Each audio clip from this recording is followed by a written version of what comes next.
বলতে থাকবে, শব্দ করছে। এমন একটি মুহূর্তে আল্লাহ রাসূল সাল্লাল্লাহু আলাইহি সাল্লাম তিনি আল্লাহর কাছে সিজদায় মাথানত অবস্থায় থাকবেন। আল্লাহ রাব্বুল আলামিন তাকে ডাক দিলেন, হাবিব তুমি মাথা তোলো।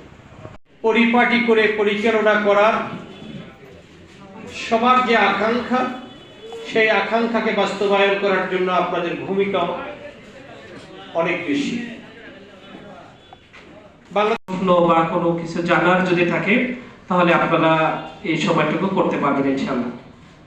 তারই অংশ হিসেবে আজকে বাংলাদেশ জামায়াত ইসলামী সুন্দরগঞ্জ উপজেলা শাখার পক্ষ থেকে আপনাদেরকে আমন্ত্রণ করা হয়েছে। এজন্য আমি আপনাদেরকে অনেক বেশি শুভেচ্ছা জানাই, আপনাদেরকে অভিনন্দন জানাই।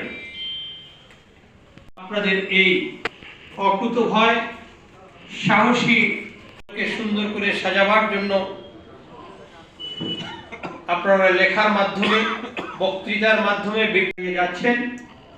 বাংলাদেশ আর আমাদের মানে মনের যেগুলো কথা সেগুলা অনেক সময় আসছে আর কি, এটা বাস্তবায়ন যদি করবেন এর সময় লাগবে অনেক। তা সবচেয়ে বড় যেটা আমরা অল্প সময় আমি যে ব্যক্তি কাজ করি কথা হওয়া উচিত, দাবি হওয়া উচিত যে তিস্তা মহাপরিকল্পনা দ্রুত যাতে বাস্তবায়ন করা। পাশাপাশি আমরা বর্তমানে কি করব, এটা দ্রুত হলে আলহামদুলিল্লাহ, আর যদি দেরি হয় তাহলে আমাদের সামর্থ্য অনুযায়ী আমাদের চেষ্টা করতে হবে। সেগুলো তো আমরা বরাবরই বলতেছি।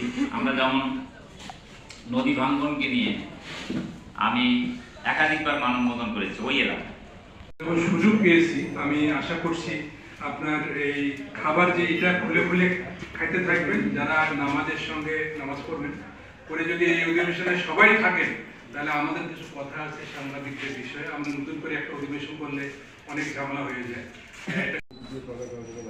সময় দেবেন আমার। এজন্য আমি বলবো যে আমরা বৃহত্তর স্বার্থে, আমরা ছোট ছোট স্বার্থগুলোকে আমরা ত্যাগ করতে রাজি আছি।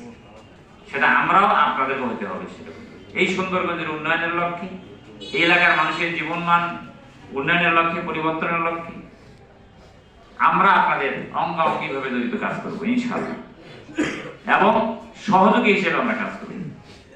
এই মানসিকতা, এই মনোবৃত্তি আমাদের থাকা উচিত, হওয়া উচিত।